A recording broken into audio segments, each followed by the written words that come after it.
dokter itu punya peran yang kuat bisa memberikan promosi kesehatan, dan itu adalah biaya termurah.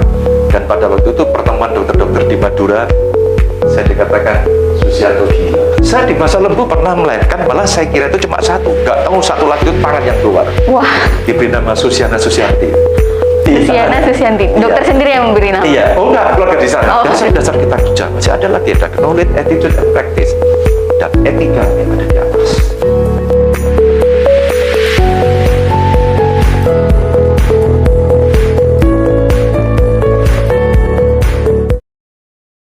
Assalamualaikum warahmatullahi wabarakatuh. Sahabat sehat, berjumpa lagi bersama saya Kuri Anissa, tentunya dalam acara podcast RSUD-MA.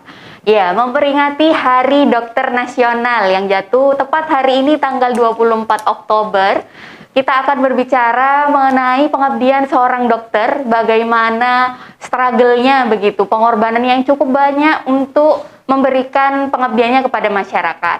Nah, hari ini di studio kita sudah hadir seorang dokter yang akan berbagi kisah inspiratifnya kepada kita semua. Siapakah dia? Beliau adalah Dr. Susianto MSI. Langsung saja kita sapa. Selamat pagi, dokter. Selamat pagi.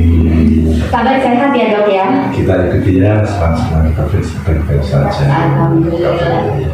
Iya, semangat meskipun usianya sudah tidak muda lagi, tapi semangatnya tetap semangat muda. Semangat ya. Dokter Susianto MSI ya, dok ya. Iya. Kita mau tahu nih, dok, perjalanan karirnya dari mulai profesi sebagai dokter begitu sampai sekarang jadi sukses seperti ini, bagaimana, dok, pertama kalinya begitu, dok? Iya, iya. Jadi saya dilahirkan di Jombang. Ya, saya TK di Sulang. Berarti nggak asli Sumenep ya, dok? Bukan, iya. Bukan asli Sumenep. Kemudian SD di Ngoro Jombang, SMP itu TK di Ngoro Jombang. Kemudian SMA 2, SNTP di SMA Negeri waktu itu ya, di Jombang. Kemudian kuliah di UGM. Cita-cita saya aslinya adalah sebenarnya bukan dokter, kepala desa. Kepala desa? Kenapa bisa punya cita-cita jadi kepala desa? Biasanya anak-anak jadi dokter, jadi pilot begitu, dok? Jadi pada waktu SD, saya suka di buku saya yang kosong itu, mesti saya gambar. Kelak kemudian hari, di desa saya akan punya pasar di sini, kantor-kantor di sini, lapangan olahraga di terus. Nah, kemudian pada waktu masuk SMP itu sudah mulai berubah. Waktu itu ada drama, ya, drama. Saya posisi kelas 3 ada drama. Saya diposisikan pemain drama jadi seorang dokter. Mulainya dari situ ya, dok. Kali menjalani profesi seorang dokter itu langsung ke Kabupaten Sumenep atau bagaimana, dok? Iya. Jadi kami memang dulu di sela-sela kosong itu sudah di daerah Gunung Kidul, kemudian di Jakarta, dan kami kena wajib militer gitu. Oh, itu dulu ada ya di? Iya, wajib militer. Karena saya dulu gini, saya pada waktu SMP SMA dulu aktivis kegiatan di luar. Jadi saya pada waktu SMA aja itu sudah punya ijazah evakuasi serangan udara, sudah punya. Wah, jadi luar biasa. Itu ya, jadi saya sempat jadi grup di di Jombang maupun Jawa Timur ya, kita dulu. Nah, saya ke Sumenep ini tidak tahu. Setelah saya tanggal 1 Desember 85, jadi itu kita sudah mengundurkan diri dari tugas militer itu ya, kita PNS. Itu posisi sudah jadi dokter begitu, sudah profesi dokter. Ya, terus kemudian cari lokasi itu sulit waktu itu. Akhirnya saya diberitahu kalau Anda mau langsung kerja ada tempat kosong, yaitu Kecamatan Masalembu, Sumenep, Pulau Madura. Wah, langsung siap. Di kepulauan ya, dok. Saya langsung urus dan keluar SK dalam waktu 2-3 hari. Nah, keluar SK dalam waktu 2-3 hari, saya langsung sampai di Sumenep. Sampai di Sumenep, saya menghadap kepada Bapak Kepala Dinas, pada waktu Pak Usada, Pak Ceng, ayahandanya Dokter Dominikus spesialis anak. Iya, Dokter Domi. Ya. Setelah itu saya menurut beliau diberitahu ya nanti di sini orientasi.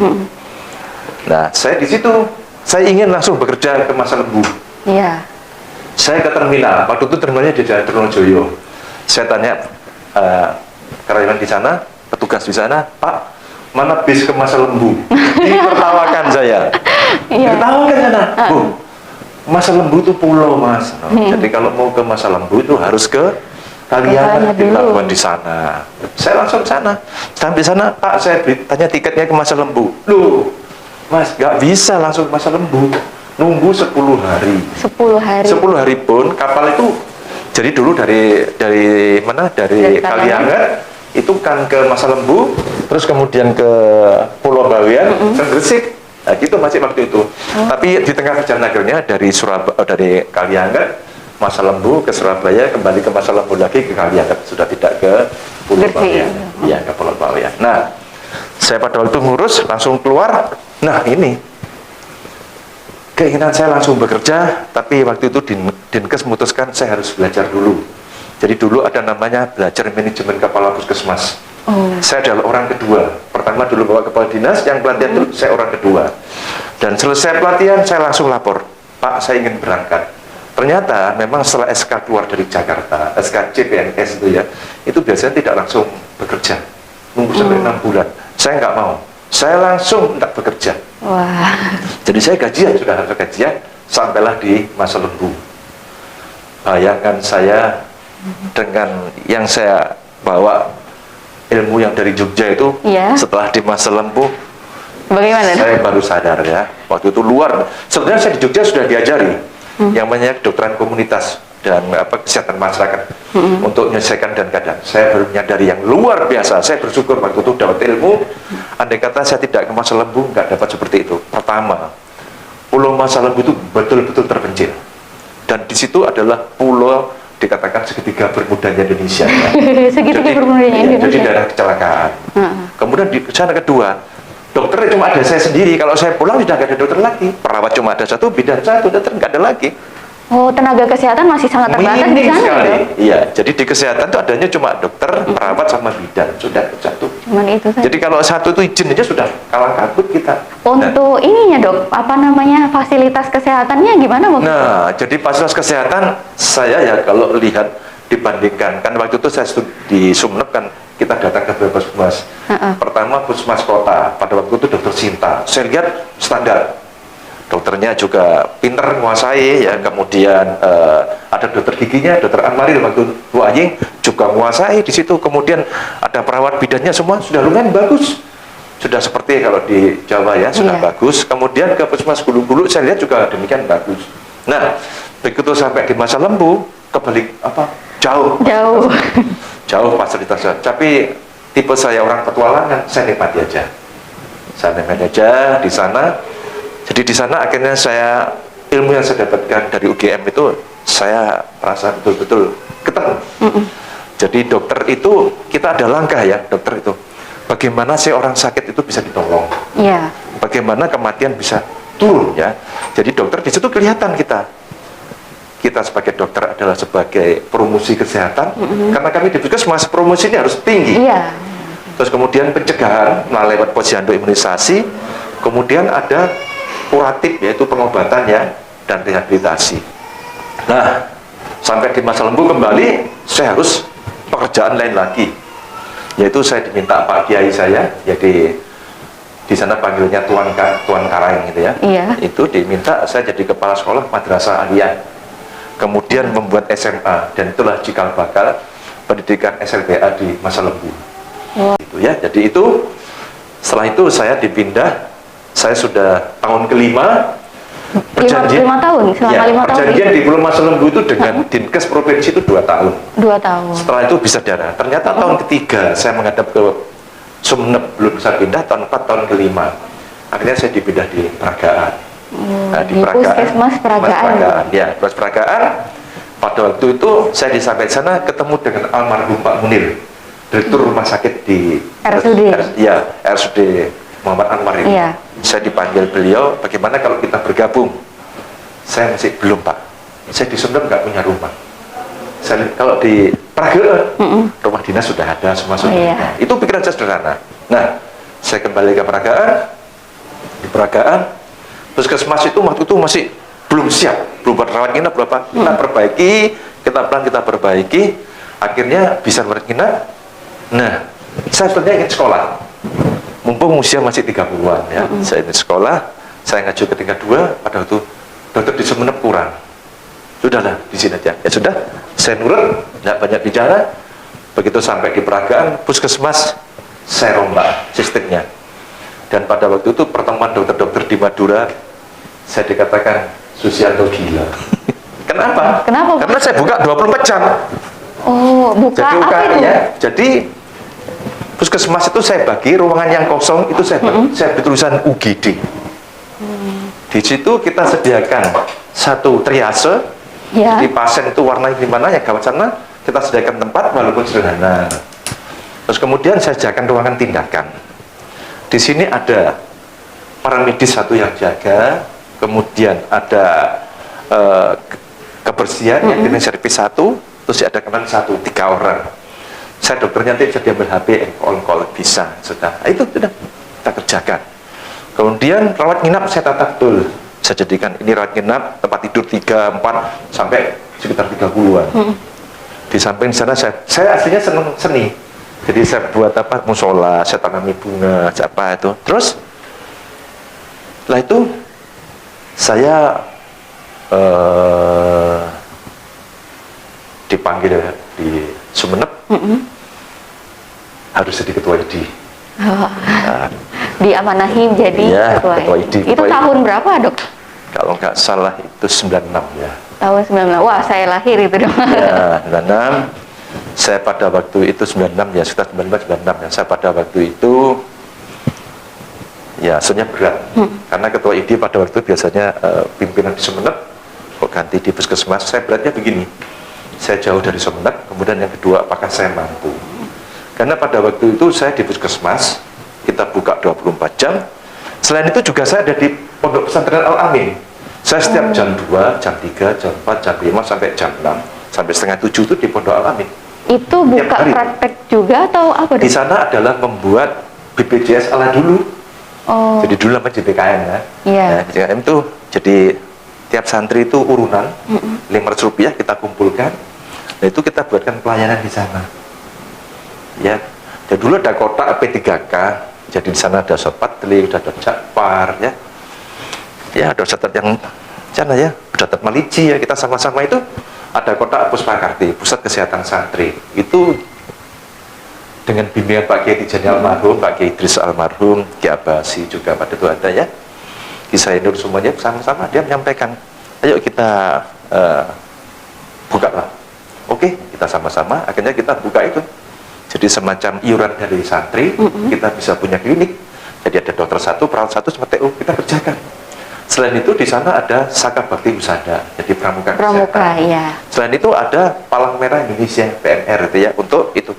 Dan mereka itu sampai bisa ikut berkiprah di Jawa Timur, bahkan ada yang berkiprah untuk nasional, untuk Indonesia lah. Kita syukuri di sana. Nah, kalau tadi di sana di Kepulauan Put dapat suatu penemuan yang sehubungan dengan situasi pulau, hikmahnya dari peragaan sudah terasa lagi bahwa yang kita layani itu nanti bermacam-macam. Ada masyarakat pondok, masyarakat pendidikan, ada masyarakat umum, ada masyarakat yang tidak mampu. Lahirlah waktu itu adalah surat keterangan tidak mampu, SKTM. Nah itu diskusikan pada waktu Surabaya, apa nggak dibuat surat miskin, apa SPM, wes macam-macam. Saya usul buatlah surat. Sebenarnya saya dulu usul pertama adalah masyarakat yang perlu dibantu, tidak ada miskin ya. Tapi akhirnya ya lebih tepat SPM itu ya, setelah itu ya. Jadi dulu di pulau dengan skop alam kepulauan, di sini adalah alam sudah yang kita nyatakan. Jadi kita akan tahu. Jadi kesimpulan saya, dokter harus memiliki etika yang betul. Jadi di atas segala-galanya adalah etika. Jadi kalau kita berbicara knowledge, attitude, and practice, ternyata etika adalah di atas segala-galanya. Etika nomor 1 ya, Dok? Etika di atas satu. Knowledge and practice itu ada di bawahnya. Jadi etika. Dan kita bersyukur negara kita Pancasila ketuhanan. Jadi kalau kita ingat ya bahwa kita ini di kesehatan, mau tidak mau ya berproses kesehatan, ini kan umat. Kita akan nolong umat ya. Jadi bisa kita kerjakan. Oh ini begini ya, ini begini. Kita sadar. Jadi pasien itu bukan kita anggap wah ini boleh duit dan cari uang dapat berapa. Tapi kita menganggap bahwa orang lain adalah diri kita sendiri. Iya. Orang lain adalah diri kita sendiri. Kita memposisikan bagaimana Iya. ada diri orang itu ya. Saya pernah ya, ada orang sudah nggak bisa lahir, perlu di SC. Itu sampai saya ikut bantu ngangkat ke mobil, sampai ngantarkan. Itu. Pernah lagi orang waktu itu melahirkan, Iya. tapi pada waktu mau melahirkan, semua bidan ada muscap. Muscap itu apa dokter? Musyawarah cabang, IBI ya. Oh, Wah, iya, benar. jadi nggak ada itu. Nah ini mau saya bawa ke rumah sakit, wah nggak bisa, sudah kepalanya mau turun. Akhirnya saya tolong sendiri, kembar itu. Luar biasa. Nah, artinya apa? Di situ kita tidak bisa. Saya apa ya? Saya sebagai manusia, saya ya terus terang aja ya. Ilmu kebidanan kandungan juga nggak sebab kita praktis saja ya. Saya pada waktu sudah Tuhan tolong saya kalau memang ini kehendak Tuhan bisa tolong. Dan orang saya tanya, apakah boleh saya menolong? Saya laki-laki ini. Sudah Pak, daripada nggak ada orang sama sekali. Kalau pasien dibawa Bu Dukun ke puskesmas, artinya itu adalah kepayahan lebih tinggi. Dan sini ada dokter, saya yakin bisa. Kita membuat surat persetujuan, ya tindakan apa Tuhan, kita tolong. Syukur hidup. Pada waktu itu dokter sendirian atau di Saya, iya. Jadi di muka pintunya puskesmas tuh. Oh. Saya di masa lembu pernah melahirkan, malah saya kira itu cuma satu. Nggak tahu satu lagi itu tangan yang keluar. Wah. Diberi nama Susiana Susianti. Susiana Susianti. Dokter Iya. sendiri yang memberi nama. Iya, oh enggak, keluarga di sana. Oh, Jadi di sini, lah ini dapat ilmu lagi saya. Oh iya ya. itu Nah. pertama kali dokter menolong persalinan begitu di Kepulauan Mas Lembu itu. Oh enggak, sebenarnya sudah keberapa pernah. Oh, sebenarnya. sudah. Iya. Nah, jadi di sini berkembang lagi ya. Jadi dokter yang dulu di Pulau di sini mau nggak mau globalisasi, ini harus kita tangkap. Oh ini ya, setelah globalisasi, otonomi daerah. Daerah sudah ini maunya ini. Iya. Nah, begitu saya masuk jadi ketua ID, pikiran saya mulai timbul. Pertama, sekarang misalnya pasien ada demam berdarah ya. Iya. Tentunya untuk pengobatan itu kan di tangan dokter ya. Kita mesti harus kuat.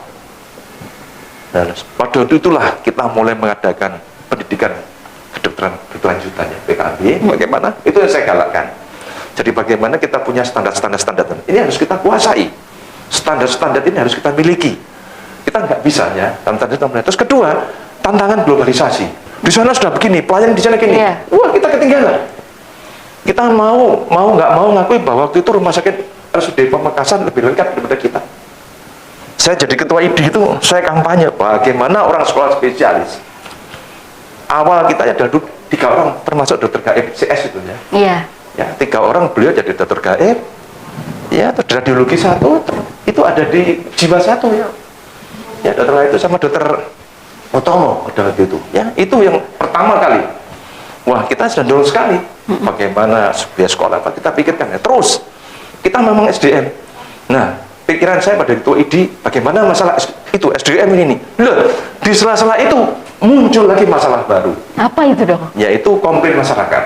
Oh. Nah, komplain masyarakat terhadap pelayanan, malpraktek, ada ini. Nah, dari situ saya sebagai ketua ID, kita langsung sowan ke kepolisian, kejaksaan, pengadilan. Akhirnya kita bersama diadakan suatu pertemuan di dinas kesehatan ini, di rumah sakit ini kita dulu ya. Dalam pertemuan kita dapat masukan ini dan ini. Jadi pada waktu itu ya, jadi kita mikir bahwa ternyata kita sudah akan menghadapi globalisasi. Pas dari order informasi, sudahlah. Iya. Siap. Dan masyarakat sudah mulai mengerti, paham begitu. Iya, dia udah tahu istilahnya ini salah, ini benar. Iya. Komplain. Jadi komplain itu banyak sekali kita terangkan. Nah, tapi ingat ya, semangat itu jangan sampai rendah dan etika itu kan sudah. Tapi ingat saya lagi ya, kita ada Tuhan, ketuhan nomor 1, profesi, keluarga. Jangan ditinggalkan. Kalau kita nanti ke profesi terus rumah tangganya berantakan. Kalau di keluarga terus cari uang terus, Nanti. kerjanya berantakan. Jadi harus ada keseimbangan. Terus kemudian dan dasar-dasar kita kerja masih ada lagi, ada knowledge, attitude, and practice, dan etika ini ada di atas. Jadi bagaimana? Contohnya begini, kita sudah mengerjakan pekerjaan sudah sesuai betul dengan arahan. Misalnya pasien demam berdarah masih shock, sudah sesuai. Apakah ada dokter bisa meramal bahwa orang itu akan mati hidup? Nggak tahu. Nggak tahu. Semua di tangannya di atas. Tapi kan shock nggak tahu gini-gini. Terus kita berusaha kan, terus berusaha. Marah maksudnya.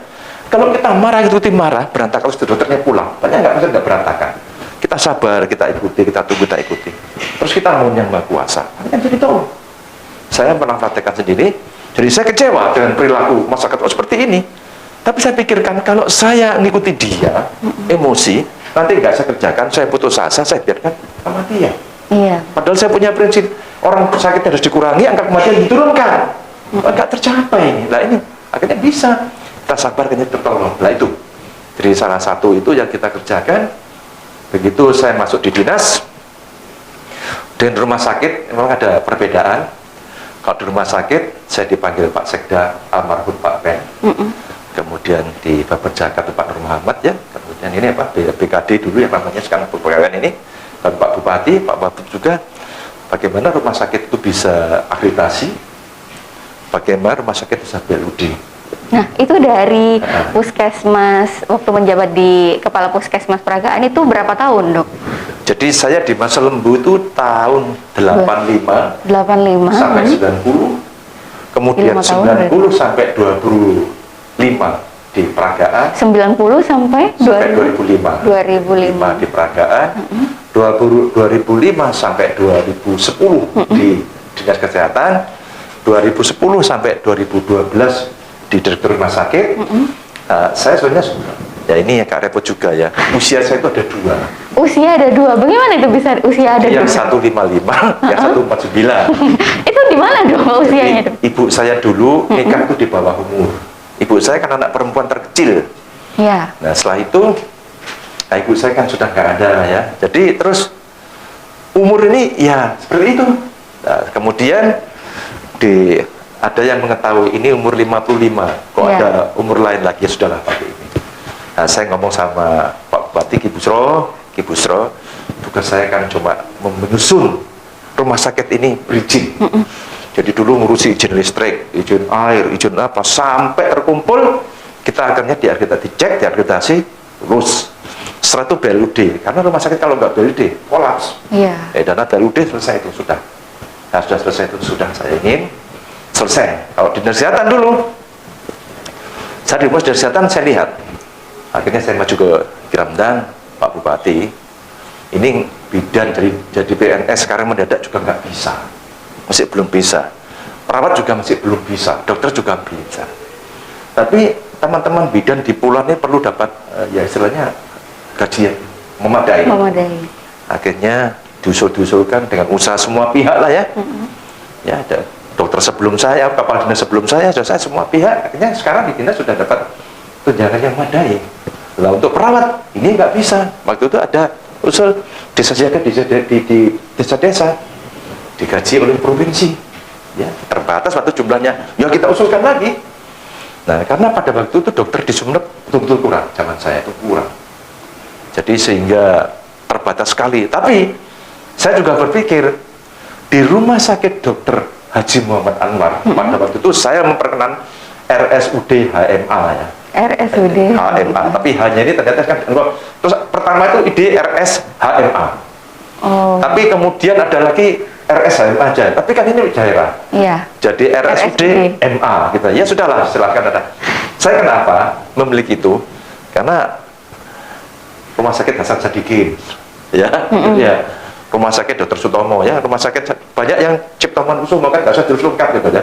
Jadi RSUD Muhammad Anwar atau bagaimana cukup, atau Haji Muhammad Anwar gitu. Nah itu begitu saya lihat di rumah sakit saya sampai dokter satu-satu tuh saya tanya, panjenengan ini lahir di mana, orang tuanya siapa? Kesimpulan saya satu, apa itu? Mana orang Sumeneb jadi dokter spesialis? Semuanya rata-rata dari luar. Iya, luar kota. Pada waktu itu sebelum saya Bu Sinta sudah radikal, saya radikal. Sudah, saya menghadap Pak Bupati. Pak Bupati, kami ingin di Rumah Sakit Dr. Haji Muhammad Anwar ini dokter spesialnya bedah 2, dokternya kebidanan kandungan 2, dokter penyakit dalam 2, ini 2. Nanti ada dokter radiologi, ada dokter THT, dokter saraf, dokter ini. Oh ini. Harus ada. Kenyataan cuma ada sekian. Terus Pak Bupati Kiramdan itu sederhana. Peluangnya bagaimana? Ya kita terdaftarkan Pak. Ini kan harus PNS dulu, sampai 2 tahun, 4 tahun harus bisa. Saya sampaikan Kiramdan, sudahlah, setahun 2 tahun nggak apa-apa. biar nanti kalau belum dapat jodoh di sana atau di ini sudah bilang aja nak. Pak Bupati tertawa. Akhirnya diizinkan, ya. Jadi mulai Akhirnya diizinkan untuk ya diizinkan mengadakan sekolah-sekolah itu. Jadi kepala puskesmas baru nih sekolah. Dokter Wongso itu kan di Kangen, ya sekolah. Nah, dokter yang lain, ya itu buat sekolah. Nah, begitu setelah saya dilanjutkan sekolah. Nah, kita harapkan banyak terus. Sampai hari ini tuh kita terus, ya. Kan kalau nggak bisa. Jadi kita harus pendidikan itu harus untuk dokternya ya, dokternya ini. Nah, setelah itu kita juga dokter nggak akan kerja sendiri. Kita harus kolaborasi. Ya. Jadi kita undang BPNI, IB, kita kolaborasi bersama. Bagaimana sih untuk kesehatan yang betul nanti ini? Jadi bisa. Jadi pada waktu kami di dinas itu kita kumpul dengan ketua ID, BPNI, kita apa-apa, kita bisa manfaatkan ya. Dan yang paling banyak pasukannya ini BPNI. Waktu saya di Praga ya begitu, ada Pondok Al-Amin, ada Pak Oke, Al-Iksan ya. Nah, ini kan untuk yang di peragaan begitu ya dok, kan kondisi masyarakatnya itu notabene dengan religius gitu, pondok pesantren. Nah, kira-kira ada tantangan sendiri enggak dok untuk masyarakatnya mempercayai dokter begitu? Jadi begini, sebenarnya tantangan itu selalu ada. Dan jangan dianggap bahwa tantangan itu harus dihilangkan. Justru tantangan ini menimbulkan kreasi baru untuk menuju lebih baik. Ini, ya. Saya makanya saya di mana-mana saya katakan, ada orang bilang, wah nggak bisa pak, ini. Saya kecewa kalau begitu. Orang pesimistis itu. Jadi kita harus mesti thinking ya, harus ini ada gini. Itu kita pelajari. Terus sekarang yang membuat tantangan itu siapa? Kita harus pelajari. Jangan-jangan orang yang nggak berkompeten membuat tantangan ngomong. Nggak jadi. Jadi kita harus dapat. Jadi kita mapping ya data itu yang benar betul. Nah, kedua, orang itu saat ini yang dilihat itu adalah bukti nyatanya. Jadi kalau kita di manajemen ya ada input, proses, output, dan outcome. Outcome-nya itu kan dampaknya kelihatan hasilnya. Dampak itu kelihatan sekali. Jadi dampak itu misalnya ya kita ada pasien berobat ya, pasien berobat kan tahunya sembuh dan ini. Terus kelihatan, tapi di sela-sela jalannya tetap perhatikan. Jadi maaf saja ya, walaupun kita di masyarakat ini terus jangan terus berpikir sipil, kita masih memikirkan yang manajerial. Misalnya kita sebagai dokter, perkataannya diterimakan oleh masyarakat, kita tinggal positif sama negatif. Diterima itu apa? Nah, diterima itu kan ada variabelnya. Variabel diterima, nggak diusir, bisa enak bicara, bisa komunikasi bagus. Lah saya kebiasaan membuat itu. Jadi input dokternya saya harus bagaimana sih saya praktek jam berapa ini. Terus kedua, alat apa sih ini. Oh ini. Terus standar saya pakai. Terus prosesnya ini harus ada lompatan ini. Terus inputnya ini saya capai. Nah, nanti misalnya pasien berobat nggak sembuh. Misalnya pasien itu sudah gawat ya, harus dikirim ke rumah sakit. Ini saya beri resep ini obat ini nanti sembuh ya. Ya maaf. Jadi kita harus betul-betul curang. Dan jangan takut. Tapi sekali lagi tetap saya kembali. Tuhan tetap nomor satu, utamakan dalam segala hal. Jangan lupa. Apapun yang kita kerjakan tetap doanya kepada Tuhan. Iya, doain saja. Makanya dulu kalau pagi apel, setelah hormat kepada dinas, saya langsung ajarkan begini. Kita doa itu jangan lupa.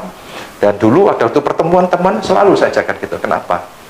Kita ini jadi sangat keliru sekali ya. Kalau kita dalam segala hal tidak dia. Jadi dalam segala hal kekuatan dari dia yang benar ya dia, kita mesti mohon, kita apa-apa kita ikuti aja.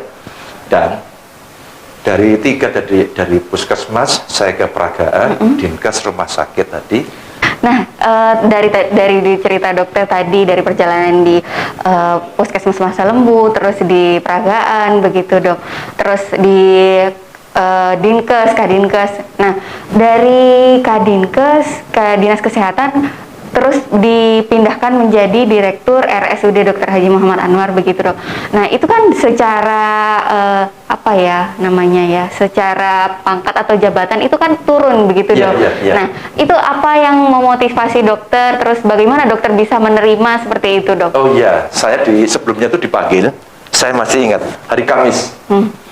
Kamis dipanggil ke Pak Sekda, diberitahu pemerintah Kabupaten Sumeneb ingin rumah sakit ini segera berizin, dan ingin rumah sakit ini segera keinginan BUD karena sudah diajukan oleh Dr. Zulkifli.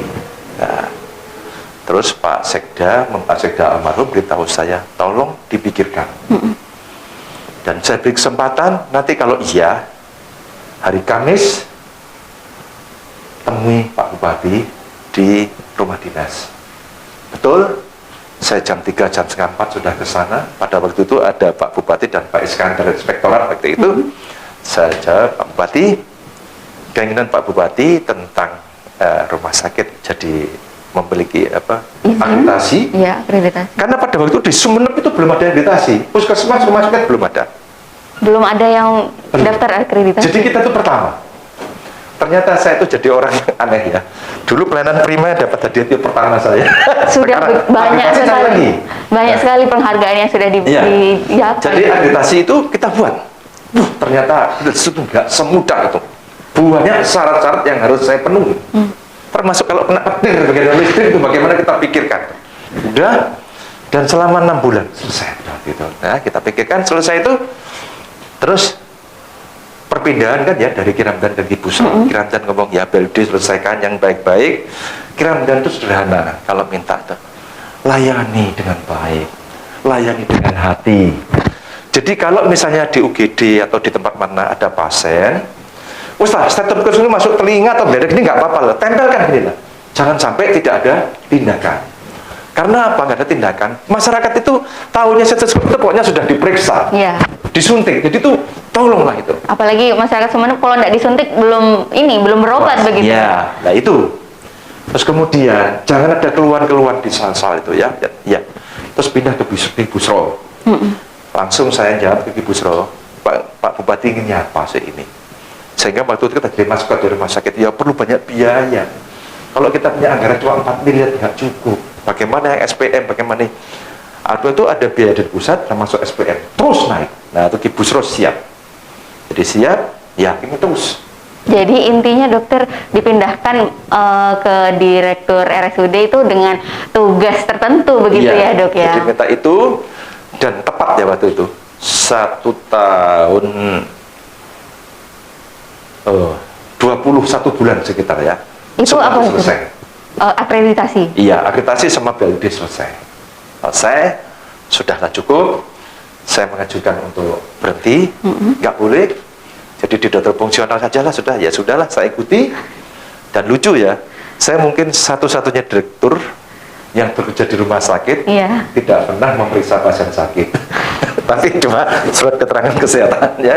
Tanda tangan itu sudah sama JPNS di Poli KUK waktu itu ya dok ya. Ya, jadi pada itu ya sudah saya nikmati. Mengapa saya waktu itu ada usia 2 ya, satu ingin pensiun. Saya harus kembali ke yang saya katakan semula. Tuhan, keluarga dan pekerjaan. Begitu saya sudah mengabdi itu 30 tahun, ada kan mertua saya sakit dan sebagainya harus ditungguin karena kami keluarga dokter, anak-anak saya juga cuma dokter, kita mesti merawat orang tua, dan istri saya suruh nunggu di sana. Istri saya juga menerima, semua menerima. Hanya ada satu pertanyaan yang menggelitik. Apa itu dokter? Sampean nikah dengan saya sudah lebih dari 20 tahun, tapi sampean jejer dengan saya tidak sampai 1000 hari. Jadi kalau sudah ada kesempatan mengambil pensiunlah. Padahal pada waktu itu teman-teman dari kepala dinas di rumah sakit, karena kalau ada rapat di Surabaya saya sering jadi moderator, apa-apa diajak, ayo kita gabung lagi yuk, di asesor atau gabung di apa gitu. Saya perhitungkan enggak, dipanggil lagi teman-teman maupun masih ada jabatan besi, saya enggak. Justru di masa Covid ini ada pekerjaan yang bahagia saya. Pertama, saya adalah membantu insektisida di Surabaya. Kemudian mengurusi donor darah, cari plasma. Dan ini sudah mulai bulan April tahun 2020 ya, sampai hari ini. Tapi 3 bulan ini sudah merasa turun. Meskipun sekarang sudah purna tugas, tapi kegiatannya juga tetap masih banyak ya dok? Iya. Jadi itu yang saya nikmati. Jadi dokter itu profesi yang sangat mulia, dan profesi yang punya tantangan yang spesifik. Nah, kedua, memang kita berprofesi dokter sumonggo, tapi kita ada keluarga, kita ada Tuhan, dan ada itu. Yang ketiga, bahwa di dalam menghadapi sama itu profesi ini, attitude sangat dominan sekali. Ya, berkaitan dengan peringatan Hari Dokter Indonesia nih dok, mungkin dari Dokter Susi sendiri ada pesan kepada dokter di Indonesia atau di dokter di Kabupaten Sumeneb dok? Wah, saya kira saya tidak ahlinya ya, tapi kalau boleh ngomong, jadi dokter hari-hari ini adalah sedang berada dalam posisi COVID-19 pasca yang kedua yang rame itu sekarang sudah menurun. Kita akan berhadapan dengan masa yang akan datang. Kita berharap tidak ada Pandemi lagi yang sampai gelombang ketiga. Iya. Ini pertama ya. Jadi bagaimana kita, dan ini tidak bisa dikerjakan oleh seorang dokter sendiri, perlu kita kolaborasi. Sekarang kelihatan Satpol PP, tentara, Pak Polisi itu kelihatan. Semuanya lintas sektor. Stakeholder ya, semua yang ada itu kelihatan, ulama dan sebagainya itu kelihatan. Yang kedua, dari kita bekerja masa pandemi dengan situasi pandemi seperti ini, nanti jika kita sudah selesai, dulu pasien ke rumah sakit ada unsur ketakutan, bahkan ada ngomong di COVID dan sebagainya. Kemudian banyak pelayan jaga di rumah-rumah. Nah, sekarang akan kembali ke masa yang sebelumnya, diperlukan pandai-pandailah. Kita bisa membuat suasana yang kondusif, terjadi semacam kenaikan daripada tren, tapi suasana kondusif, kenaikan tren. Yang ketiga, dengan dua tadi itu, tiga ini, kita akan punya tantangan tersendiri. Ya, tantangan tersendiri terhadap keluarga dan sebagainya. Pinter-pinterlah memadukan ini. Terus jangan lupa, setiap masukan dari provinsi dari mana yang bersifat ilmu ya, itu harus kita tampung. Kita nggak tahu. Oh dulu COVID-nya Delta dari India, wah nanti MQ dari Inggris. Nah kita harus mengerti itu, kita harus berani belajar lah paling nggak ya kita. Dan termasuk medioterapinya bagaimana kita pelajari. Saya yakin, tapi saya orang tidak pernah optimis. Tadi dikatakan tantangan membuat negatif, jangan. Tantangan ini jadikan semacam, jadi kalau kita ada kekuatan, ada kelemahan, ya di sini tentunya ada ya macam-macam ini persoalan, tapi ini justru menimbulkan semacam optimistis dari kita semuanya. Jadikan tantangan itu sebagai semangat kita. Tantangan itu sebagai suatu optimistis kita ada masa depan, dan jawabannya adalah sangat ditunggu oleh masyarakat. Nah, cuma minta maaf, sabar-sabarlah terhadap masyarakat di dalam mengendaki hidup yang sehat ini. Sabar-sabarlah. Sabar-sabarlah.